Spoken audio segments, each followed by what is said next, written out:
All right, so modified guys. I forget the quote exactly, but you had a great quote when you got the opportunity last year about kind of, you know, representing the modified community. Yeah. And so, can you just talk about that? Because we talked, we've done dedicated videos about all the guys that have gotten a chance up in, into the national series, and sadly, it's not a long list. And that's going back to like the days of Bodine and Bouchard, close to 50 years ago. So, can you just talk a little bit about kind of that aspect? We'll talk a lot about this opportunity during the live show, but just for now, just about that aspect of being, a modified guy that's getting this kind of opportunity. Yeah, I think it's, far and few, it seems. But the guys that have made it, Steve Park, Bouchard, Ryan Priest, they've made it to the top and been successful. So that's it's always cool for our community when we get guys like that. It's been through different generations too. So to get any type of opportunity is really special and cool. To put it bluntly, yeah. Not a lot of people have, and I personally, and I think a lot of people in this community, the modified community, would agree like that. There's some really badass race car drivers up here, just haven't always gotten the opportunity, or some just don't always want the opportunity. They're comfortable with where they are here, and I kind of have always been like that. But this has kind of popped up as something that's available to do right now. I'm in my late 30s. I probably won't be able to do it for long. But I just want to try and check some stuff off the bucket list while I feel like I'm still in the prime of my career, and just hoping to make the most of it. And if possible, shine some light that there's really good race car drivers around here.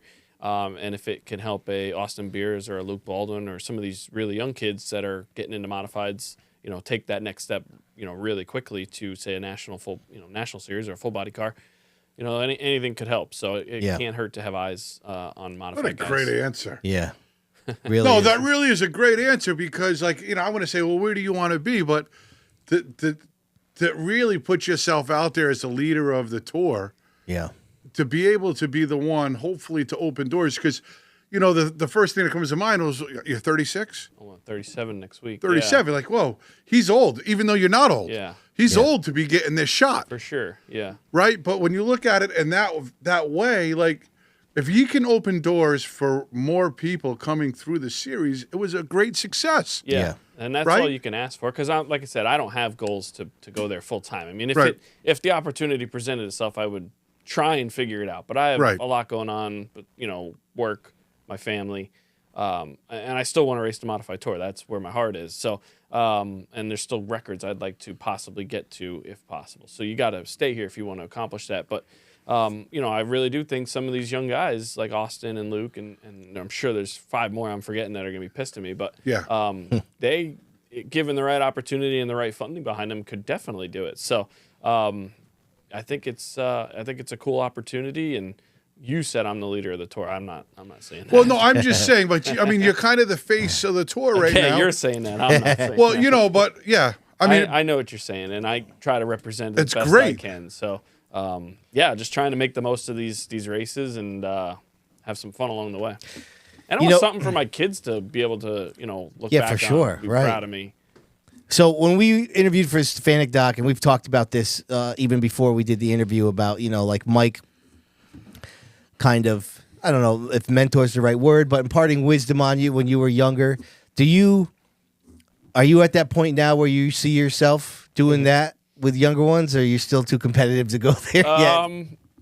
Yeah, I wouldn't say Mike was outgoing, but he definitely took it upon himself to be that leader and do those things. I don't really do that, no. And I've been told by NASCAR, at times, hey, you've been around this a long time. Try and help those guys. And I'm really like, it's not in your DNA. I'm just a shy, quiet. Some people probably take me the wrong way that, maybe I'm, a dickhead and just that type of person. I'm just more quiet and to myself type person. I really have to know somebody to get comfortable and do those things. But, if somebody comes up to me and asks me a question, I have no problem helping them out or giving some advice on anything for a new racetrack or stuff like that or what to expect. But I don't usually seek somebody out unless they maybe did something wrong. But even then, I just shrug it off at this point in my career. Yeah. I don't have time to get pissed. I'll put that in the reel. We'll see if it changes. People start coming up to you.